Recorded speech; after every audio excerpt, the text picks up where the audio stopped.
LGA, Treasury and Welsh Government to support public sector. So I'm just going to share my screen, and then Alison's got a few Midlands Forum notices and bits and pieces to run through before we start. So which screen is it? I hope it's that one. Someone tell me if they can see that. Yeah, I can see it. Good. Okay. Alison. Okay, great. Thank you, James. Just a few reminders for members that LI Campus, which is the Landscape Institute's Learning Hub, is accessible for you as part of your membership. Our previous conference is accessible online, as is the 2019 conference as well. So just to remind you, if you've mislaid your login details, just contact me and I can send that through to you. But there's a whole range of webinars, live streams and catch-ups available on there. Thanks, James. Yeah, so that was the November conference in partnership with the LI, and all that is accessible. That's about 8 hours altogether of information on skills for green spaces. So that's a good one to catch up on while we can and while it's accessible as part of your membership. Thanks, James.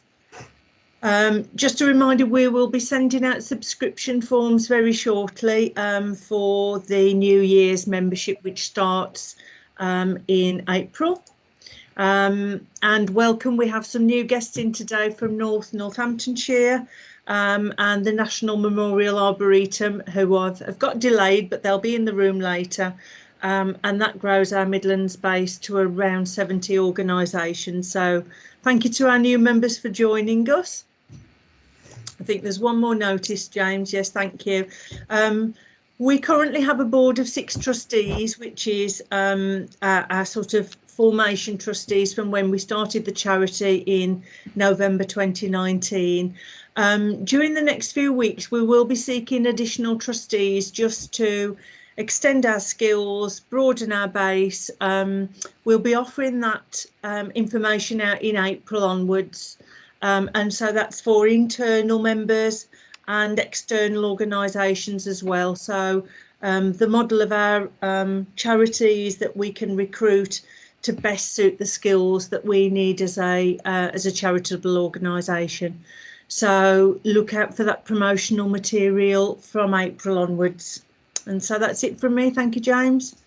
Yeah, and I think the last one was just a reminder from us, as always, because of the lottery funding behind the Midlands Parks one. We asked people if they can just take a minute at the end of the webinar to fill in an evaluation form. It's very brief, so we'll stick that link in the chat, I think. Can we, Alison? That's right. Yeah, brilliant. Okay, so on to the first kind of key speaker on our agenda. As I mentioned, we've got John Maslin here from Greenspace Scotland to talk about ParkPower. So John, over to you, and then just give us a shout as you want the slides changing. Great, thanks, James. And good afternoon, everybody, from a very sunny and warm east coast of Scotland. Yeah, I've been up here 30 years. I was saying to everybody else, I'm not quite sure I'm local yet, but I'm getting there. ParkPower, I wanted to just give you some background, but I've got a whole set of lessons learned sort of summarized at the end of the slideshow. So whether we get into the detail of this today, I'm not sure if we have the time, but I wanted to put it on the slide so you had some of the detail there, so you could come back to the slides and read them at your leisure if it's of interest. So this is a sort of whistle-stop tour through the last 2.5 years of my life, working for Greenspace Scotland as their ParkPower manager. And yeah, it's been a wide-ranging project, but I think the next slide, please, James. This is our major challenge, is ultimately, of course, how we decarbonize our society. But one of the principal areas that numerous people have highlighted is one of the biggest bangs for our buck is how do we decarbonize our energy system, because that is going to create quite a big dent in the overall challenge. So I can't answer this whole question today, but what I can do is try and suggest that one of the jigsaw pieces, and it may not be the biggest jigsaw piece, but I think it is part of the jigsaw puzzle in order to address this question. And it involves understanding our land and who owns it, and which bits of land we own, what our estate asset base portfolio is, and that's pretty critical. And I could imagine that there are some people in this webinar today who may not necessarily know all the land that they own yet. Many local authorities and others don't. And we also, once we know about it, it's what are the opportunities that it offers in order to allow us to do something with it. So that's kind of one of the prerequisites, I guess, to looking at Park Power and the opportunities that Park Power present. So next slide, please, James. Yeah. So this is an example. This is at Edinburgh, and it's an example of some work that not actually we've done, but work that our partner Ramble have done. We've worked with Ramble most of the last 2.5 years, on and off. And this is a slide of theirs, which they're happy for me to show you, looking at a map, a sort of strategy map of trying to decarbonize the whole city, and that's been the challenge for many sort of local authorities and organisations, is looking at large scale decarbonization. So this is their part of their solution, is looking at all the opportunities that there are to try and introduce decarbonized energy sources into the system, and transition from where we are now, which is largely reliant on a central gas network, into a low carbon solution, in this case based on district heating.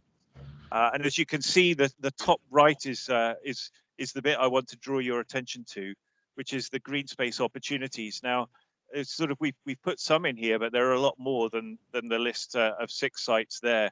But these offer opportunities for decarbonising not just locations around their immediate vicinity, but also feeding heat into a district network that can then distribute heat to the rest of the city. So what this part of the jigsaw is, that I want to encourage you to think strategically about your territory, is that your green spaces can offer opportunities to feed into your climate action plans and your energy master plans and your sort of low carbon strategies. Whatever you're doing, the green space opportunity is there, and you need to start considering how it can feed into to these wider agendas.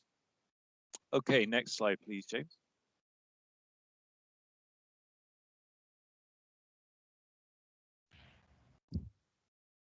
So at the start, there was some reluctance, perhaps, from some people to consider the idea of energy in parks, or energy in green spaces more generally. But of course, it's not really a contentious issue.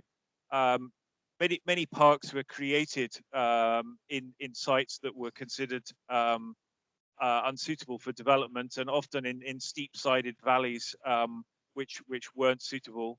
But these steep-sided valleys were highly suitable for water power. So we've got many of our parks have got mills and other hydropower stations that were developed, and still often remains of that you can see.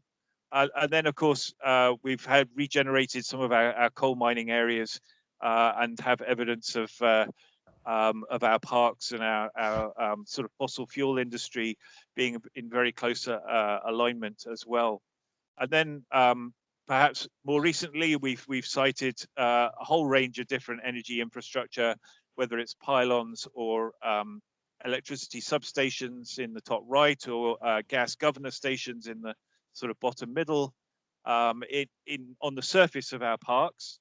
And then underneath, of course, we've got mains, electricity cables, gas pipelines, water pipes, and sewer pipes, all often underneath our parks, but out of sight and often out of mind.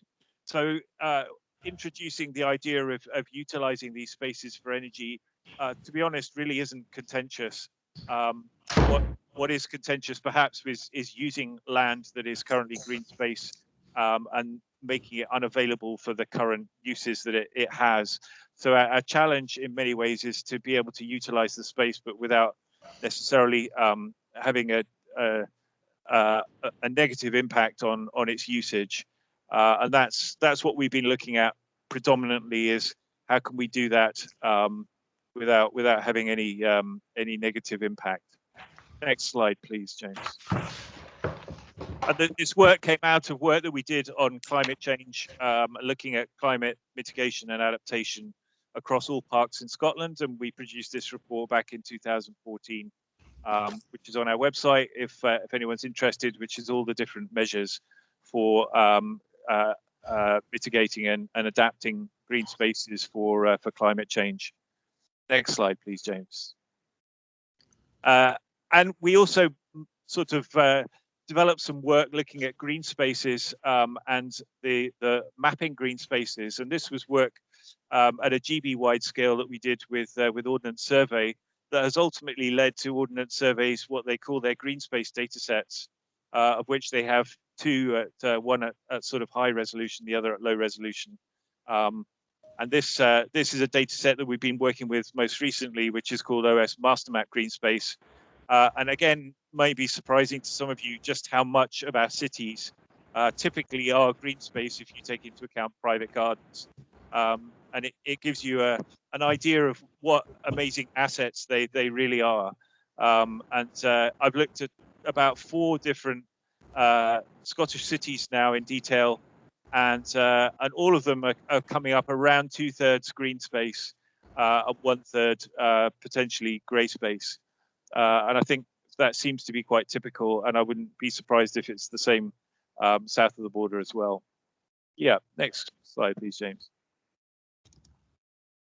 So we sort of brought that idea of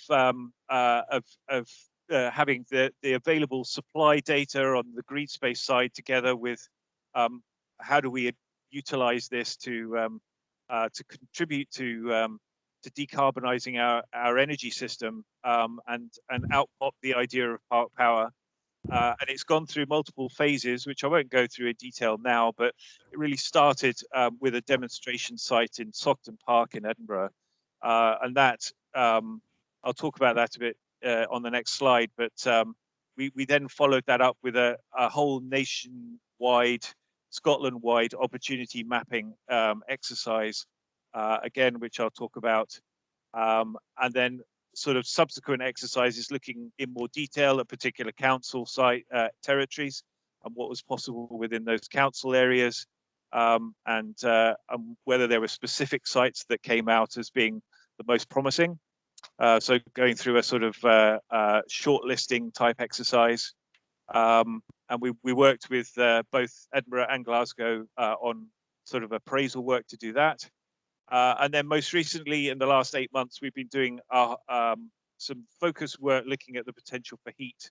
And again, nationally at Scotland-wide level, using very detailed data to really try and understand what this heat opportunity might be. Heat being probably the most exciting opportunity, not least because it happens underground, as Neil's presentation will talk about as well.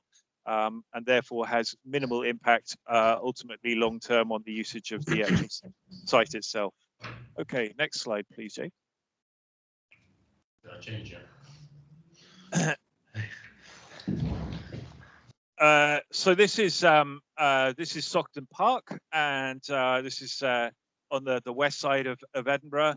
One of the key trigger points for Saughton Park's work was a very major multi-million-pound redevelopment of the park, and that was a key sort of trigger point, and will continue to be a key trigger point in any sort of park power related project, or certainly it's likely.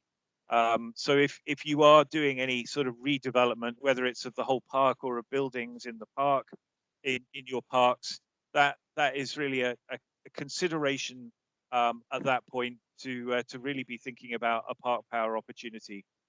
And as you can see, it started in 2015, and it took multiple years to deliver. So it's not a short-term process, but to be honest, that was the whole sort of redevelopment of the park rather than just the energy bit. But it's now got 2 different ground source heat pump solutions, heating a visitor centre and a cafe, and greenhouses for horticultural growing.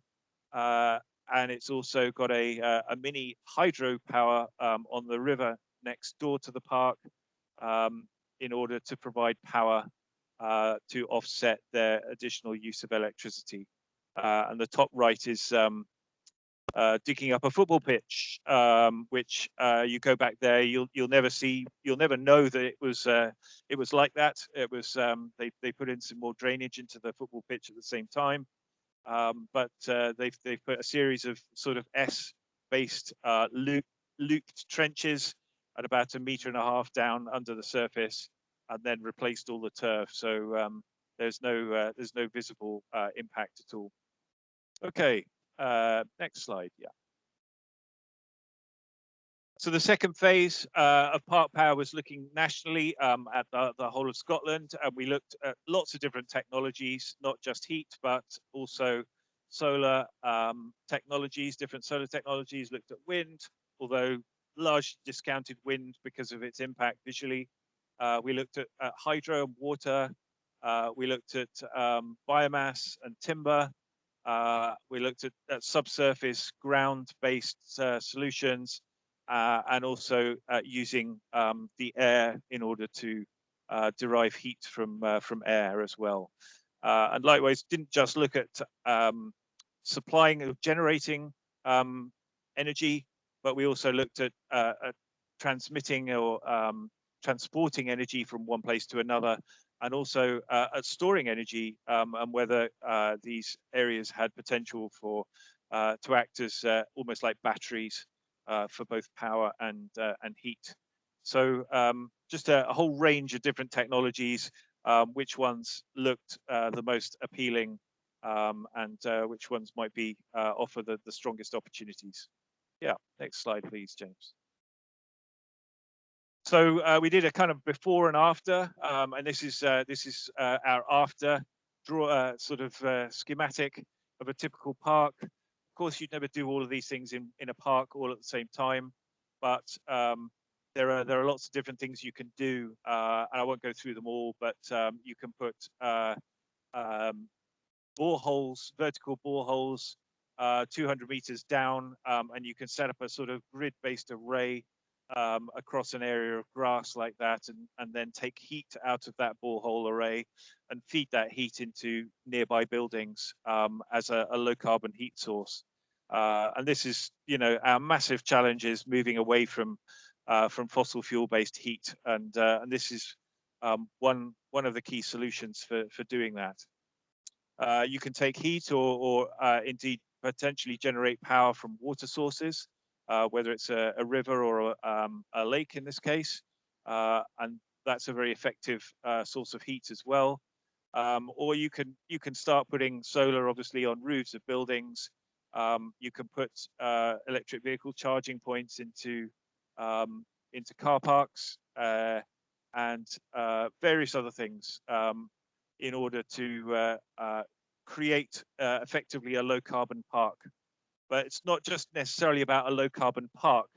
Kind of thinking on a small scale, you can create a low carbon park. If you think on a big scale, you can start decarbonizing, as I talked about before, the areas around your park, and potentially much wider areas if you can connect into a wider district heat network. So it's the potential is a lot bigger than just using the park to create or decarbonize your park. Next slide, please, James. Here's some examples. This is a 50 kilowatt, so a relatively small ground-mounted solar PV array in a park in West Lothian that feeds a visitor centre.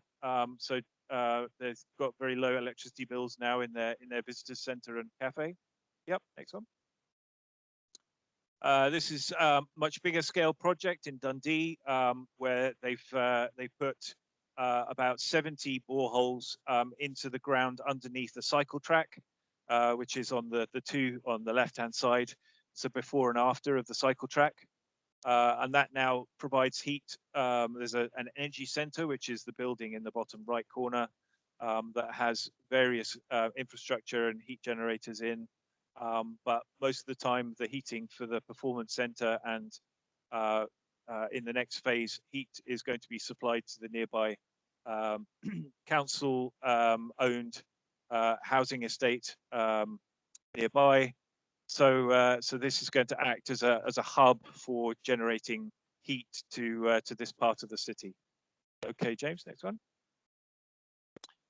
This is in Sunderland. This is a slide that Kenza heat pumps have supplied me with, where they're using Greenspace around 7 tower blocks and connecting it all together and supplying heat to all the flats, different flats in these tower blocks, which previously were, I think, electrically heated, so they had very high heat bills. So they're using this sort of model, and they're using Greenspace around these assets. So yeah, next one. In Dublin, they're looking at mine water heat. So they're starting to do some investigation in a park in Dublin. And this is happening in Glasgow as well, to look at flooded mines, taking heat out of water in flooded mines, and then distribute that heat through a district heat network to the rest of the city. So interesting example there. Next one. And it's an international one in the Netherlands, where they've created effectively a biodiversity park, but they've also designed the whole thing around solar panels as well. So they're trying to, in effect, get the best of both worlds in terms of using space for generating electricity, but at the same time using the rest of the land for encouraging biodiverse plant species, but also they've got grazing animals and beehives added to the area as well. Next one. And don't just think about necessarily you having to do this. Do think about potentially others leasing the land as well. So you can lease your areas just as effectively for some of this infrastructure. And typically, you would be offering small scale sort of patches of land to lease to third parties. But there's an example here of electric vehicle charging in a park in North Lanarkshire, which is very close to a major road junction. So there's an obvious candidate for charging. There's Bristol Docks, the turbines on brownfield land in Bristol Docks, bottom right, also regenerating that site there and using it for large-scale wind power. Next one, please. The project generated some nice PR, so the BBC picked up on this, and we had some reporters and filming to promote this. So yeah, it was a good project, and it got a lot of interest within the media. Next one, please. So this is the local Herald newspaper in Glasgow. I like the box on the bottom right. This isn't about ripping up green spaces. This is about having heat captured below them and connecting those buildings in order to be able to capture the latent heat. So it's a nice sort of comment there from the expert they interviewed. Okay, just go through these quite quickly, James, if we can. So this is an output, one of the outputs that we've got. This is publicly available on our website. We're looking at developing sort of digital tools to present the information that we created. So this is a sort of a GIS dashboard for interrogating the information and being able to find information easily about particular parks in any area across Scotland. Next one. Yeah, this is a reports we did for effectively shortlisting sites in Glasgow and Edinburgh. Next one. We did some shortlists both for ground source heat and water source heat, and sort of traffic lighted them and shortlisted them in terms of the potential opportunities they offer. Ultimately, we provided them with a sort of shortlist of 40 sites which offer both short-term and long-term promising opportunities for taking forward. This is the idea of a sort of opportunity analysis exercise where you're shortlisting sites and coming up with a set of suitable options that look the most promising ones to take forward. Okay, next one. I'm just going to skip that one and go through. Yep, next one. We looked in detail at some sites in Falkirk and North Lanarkshire. So that was kind of, this is the next stage in the process where we looked at particular options. What were the options available when you're actually looking at detailed data for sites and talking to local park managers about what's possible, what isn't possible, and what constraints they might face. This is the site that you see on the right is a classic example where you've got a leisure centre with built probably in about 70s or 80s with a largely gas heated. It's got a swimming pool. It's got a massive energy bill, and if there's anything, and it's right next to a park. So if there's something that you can do, that's a great example scenario where you've got a very high demand building on the edge of a park, whether it's a school or a leisure centre or an office building, where you can start thinking about the opportunity to take heat out of a park and feed it into the building next door. Yep, next one.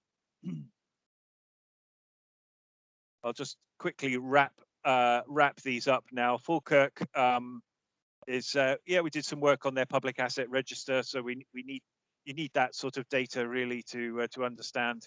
You need to combine the public asset register with sort of heat data and power electricity data, ideally, of what your buildings are doing.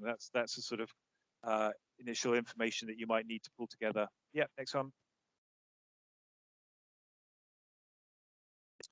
And we've looked at also the idea of master planning new build, not just looking at existing build, but new build sites and working with developers. Because if you can imagine, there's obligations on new developers to put green space into their new areas, then wouldn't it be good to actually put those spaces in places that you could take heat out of and then distribute that heat effectively to all the plots within the new build. So you can start working with master planning sort of designers on new build to start implementing how to effectively use green space for park power type schemes as well. So we've looked at that too. Okay, next one. Ground source heat has really come out as the most exciting opportunity because it doesn't really have a visual impact apart from during the sort of construction stage. You can really remediate the ground so that it goes back to, and in fact, you can improve the ground so that you can improve on what was there. So it really offers exciting opportunities to take heat out of the ground and distribute it to buildings nearby or further afield. Yep, next one, please, James. And you can use very detailed green space data, and this is the work that we've done most recently with the Mastermap data from Ordnance Survey, looking at very small green space areas and what might be potentially possible even for very small green spaces. And we've done this very large piece of work now looking at Scotland wide at this scale, looking at trying to rank green spaces and blue spaces actually as well in terms of their suitability and how promising they look. So that's the most recent stuff we've done. Okay, James, just finish off now. That's a conference that we've just organised for the 27th of April. So if you're interested, have a look at the Greenspace Scotland website. you're very welcome to join it. It's got a bit of a Scottish slant, but anyone is very much welcome to join this. Yeah. Next one, please. I'm going to leave these.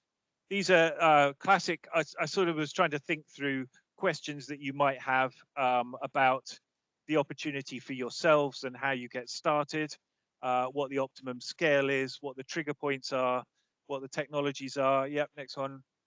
What are in operation, what biggest challenges might you face, next one, and what sort of benefits might they generate, critically what sort of revenue streams might be generated.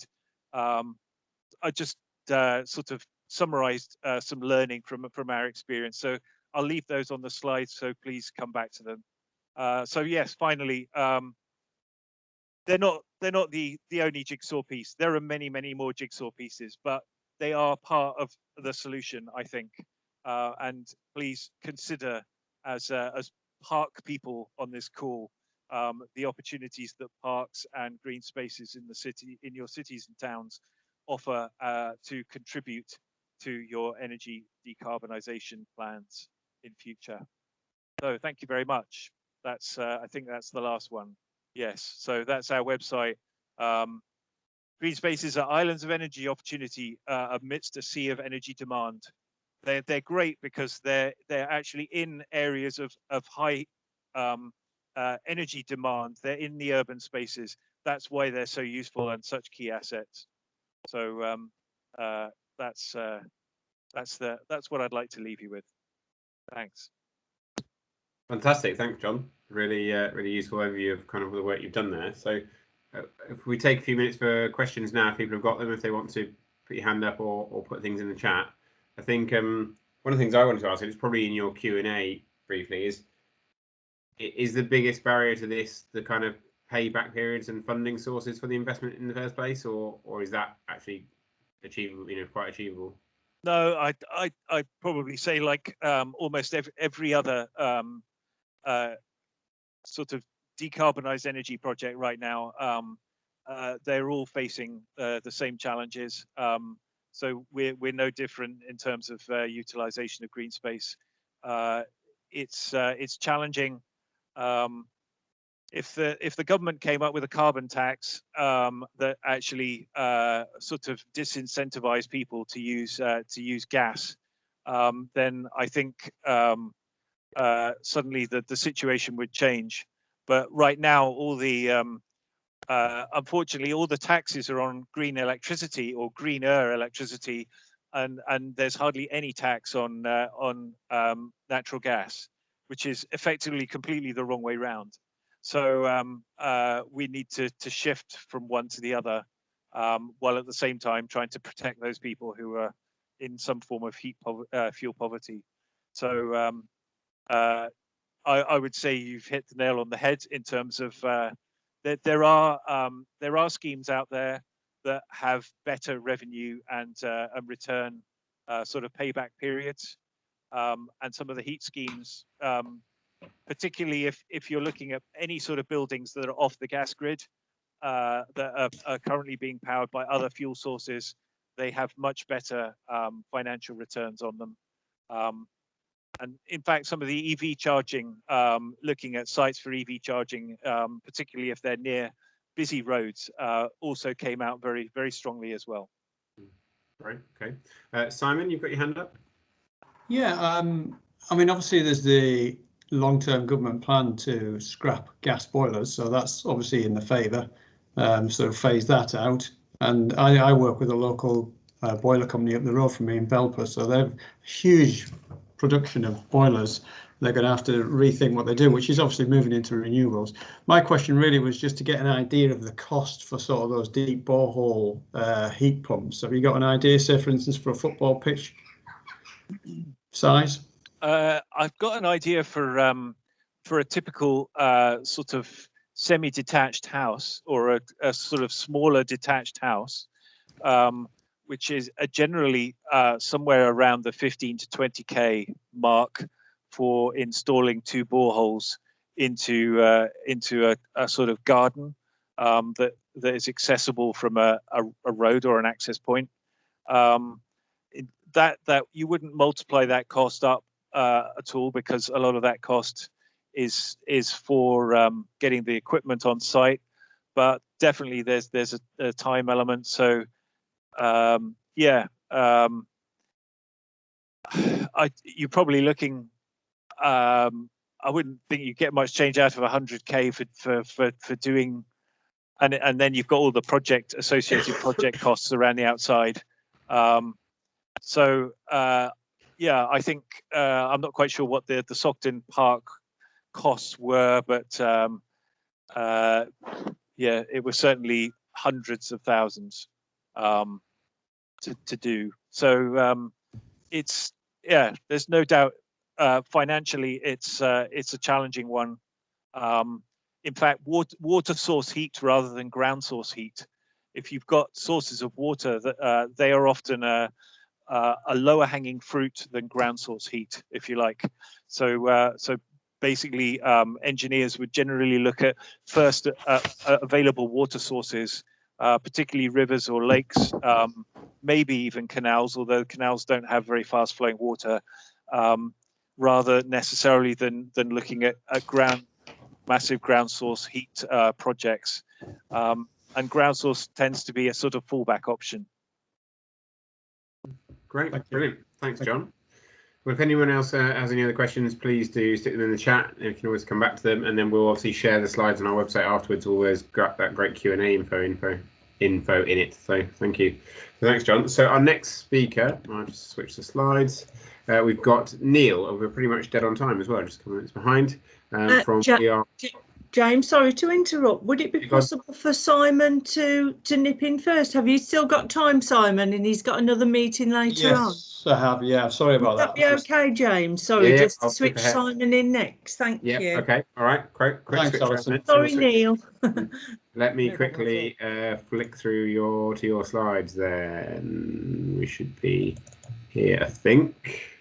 Yes. Okay. So change plan. Simon, Operations Director at Cromford Mills, is going to talk to us about the site there. So Simon, over to you, and again, give us a nod as you want your slides changing. Yeah, I'm going to talk to you about the site in general, about what we've done. I mean, I must admit that was a very impressive talk by John, and the size and scale of that was so impressive. It makes this feel a minor scale in comparison. But this is a World Heritage site in Cromford in Derbyshire. Sir Richard Arkwright started cotton spinning here in the 1700s. Unfortunately, I might have missed the mark here a little bit, but I've talked most of my slides are all about the electric vehicle. But what I will do is there's a lot of decarbonising initiatives that we're doing on the site here, so I'll just go through those. What John referred to there about water source heat pumps, so this is a really good picture. I'll put this one in here, this slide here. This is a good overview of the site. So they're all the mill buildings. There would have been 600 people working here in 1770s when Arkwright established this, and it was all based on the fact that water ran through the valleys and through the lead mines.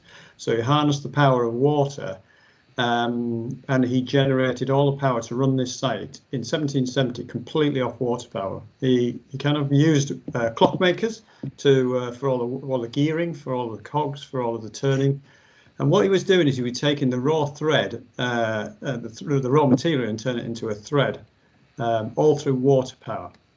Now today, there's no wheels left. So there would have been 3 water wheels here. So there's no wheels left here. We have energy running in about £80,000 it costs us for electricity and gas. So what we're doing is I've got a grant with the Rural Community Energy Fund to look at putting hydro back into that wheel place. So just in the middle foreground there, you can see the water cascading down. That's where there was a 5-metre big wheel that turned in there. And if you just look to the left of it, you see the sort of outline of the foundations that were there. So there was a 7-storey mill over that actual wheel. So now, of course, what we want to do really is to actually put a wheel back in there and generate power for the site. Plus also, as John alluded to there as well, is that water course there. We're working with Valent, the boilermakers, and we're going to, they're providing the design and supplying the equipment to put water source heating into that watercourse there. So we'll have primary heat source done by water power, and then the electrical power through the hydro. Up onto the right hand side is a green bank there. You see is a flat area like a plateau called Saughton Rock. It's a perfect site for a solar PV park. So perhaps it'd be great to talk to John, get in touch with John, so I can talk to him in the future about this. That would be really useful. Now, one of the things that's a really challenge here for sites like us is a grade 1 listed site. Even the actual yard is grade 1 listed. So there is a huge challenge in the heritage world and in conservation to link between trying to introduce solar, all the renewables in a grade 1 listed site, because as you see from the roofs, we could put lots of solar panels on here, but we're just not allowed to do it. So there's a big challenge there, but of course we should be okay for the hydro because of the actual existing, and the heritage was all based on water. The water source heat is buried, so you can't see that, so conservation shouldn't have a big problem with that. I'm saying all this in a pre-retro phase because we're just going through all the planning for that now. Next slide. So just a bit overview of the site. As I've talked about, it was the birthplace of the Industrial Revolution, which really meant that he created the shift system there, working 24/7, working at night time, working nights and days. It started at Cromford Mill. That probably gives it the real history of the site. Give you an idea, there's about 600 workers there in its peak production. Whereas today, I manage this site. It's a charity, the Arkwright Society. We're a visitors attraction, mainly for the history and the heritage. We have education officers, programs, we have school visits, classroom sort of period dress, and we do lots of events throughout the year, be it vintage cars or anything like that, as well as craft weekends. Our main income comes from catering. We have 2 cafes. The second is from business hubs that I manage, 35 tenants across the site. Next slide, please. Our vehicle needs. So we have an electrical vehicle. This talks a lot about the vehicle here. We have an electric vehicle that does short trips, moving equipment across the site. We do banking, do maintenance off-site. We also own and look after scheduled ancient monuments at Lumsdale, which is near to where Matlock is. We previously leased a diesel van, and the running cost of the electric, or the rental of the electric, is about the same as the diesel van was. We do about 1 to 10 miles a day, so it's not a lot of mileage, so it's perfect for this van. Next slide. This is just a picture of our site. That's the mill from the roadside. Scheduled monuments on the right. We have the meadow lands on the left and woodland parks on the right, which we look after and do maintenance. Next slide. The running costs are amazing for the van. It's chargeable of a 35 kilowatt sort of electric motor, which costs us about £3.60 to charge overnight, so 11 pence a unit. When you work that out to the running costs about 3 pence a mile. The big shock was the actual insurance, because at the time not very many insurance companies knew much about electrical vehicles, so the costs of insurance are really high. It's coming down as now more people using electric vehicles, so we're paying about 800 a year for drivers over 40. We've got no service running costs, and the batteries are included in the lease. Next one. We charge it from the standard 3-pin plug, just plugs in to one of the mill buildings. We charge overnight, as I say, on low cost electricity. Charges in about 12 to 14 hours, depending on the weather. All the charge points come with it, all the leads, but you can buy a fast charger for it, which will do it in half that time. Next one. So our future aspiration is to decarbonise the site. We're currently working through 2 grants that we've had from Derby City Council. We've had money to swap all of our lighting to LEDs, and our one building alone cost about £9,000 a year just in lighting, which will save £6,000 just by changing that to LEDs, and we had a 40% grant to do that. We also got on the same grant money towards changing the very old boilers, the 25, 30-year plus, to 95% efficient gas boilers. We needed to do it, and although that's not the future, as we talked about, it is going to save us a huge amount, and we're putting in a lot of programmable timers now, so that the heating will only be on when we actually need it. So we're going to decarbonise, save a lot of carbon there, but also a lot of cost. We also want to charge the vehicles on site, any new future vehicles, from using the water power. So that's one of the initiatives. Some of the lessons learned from the vehicle were anybody thinking about buying an electrical vehicle, the one shock that we got that we didn't know about was the charge, the actual battery will only do about 124 miles in summer, but in winter it drops to 75. So there's a huge effect of the winter that I'm not sure everybody knows about. I mentioned there the high costs of the insurance. Team were a little bit reluctant to take on board a non-motor car, but once they got used to the electric, they love it. So that's that. And I think that's my last slide. And I'm happy to take any questions. Great, thank you, Simon. Appreciate that.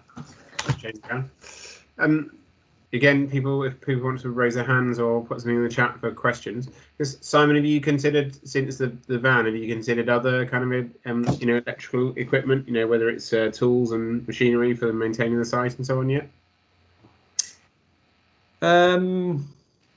No, the van was the big move, really. We just wanted to get away from the diesel and the petrol. It was very hard to actually find a van that was electric powered. There still was, even when you get into lease vans, and most of them are diesels. So we were quite fortunate to find the electric one. Tool-wise, yeah, generally battery powered tools on site. That's all, and a lot of labour. Yeah. I know for example, we experimented with the electric van for our Rangers quite a number of years ago now, probably at least 6 or 7 years ago, and I know it didn't last that long because it couldn't cope with the loads and stuff at that time. But I guess the technology is constantly moving on, so watching these things now they progress as well. I mean, they do electric bin lorries now, so I guess anything's possible really in terms of as the technology gets better. So yeah, these also. Brilliant, great. We're quite excited about the water source heating and the hydro, though. It's and also the challenge of actually putting it in a site that's as old than the heritage that we have here. We want to sort of be an exemplar heritage site, really, and also we're looking at as many better sort of insulation methods to reduce the sort of decrease on the sort of drafts in the buildings and actually hold the heat in. So anybody got any suggestions, we'll gladly listen to them. What do you think the public understanding or perception of that is? That going to be a big barrier for you at first, or?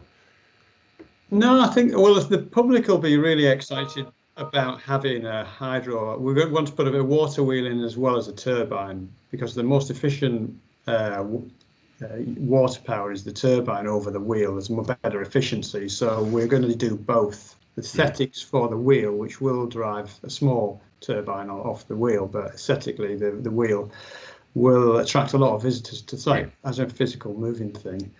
And I have to say, it's the future, isn't it? The future is decarbonising. I mean, we can't ignore it, and we should celebrate it, and that's what we want to do, really. Yeah, definitely. No, agreed. Well, good luck. Fingers crossed you get your permissions. Brilliant. Okay, let me just skip back slightly then to where we were in the agenda. So we were due a short break. Alison, do you want to put that in now? Is that okay with Neil and Neil's time frame? Yeah, absolutely. That's fine by me. Okay, well, let's just make it.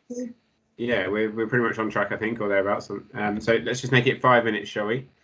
People can grab a cup of tea or do whatever they need to do. So if we reconvene at just before 3 o'clock, 2 minutes to 3. So see you all shortly. Simon? Yes. Are you still on? Yeah, I'm going to have to John dash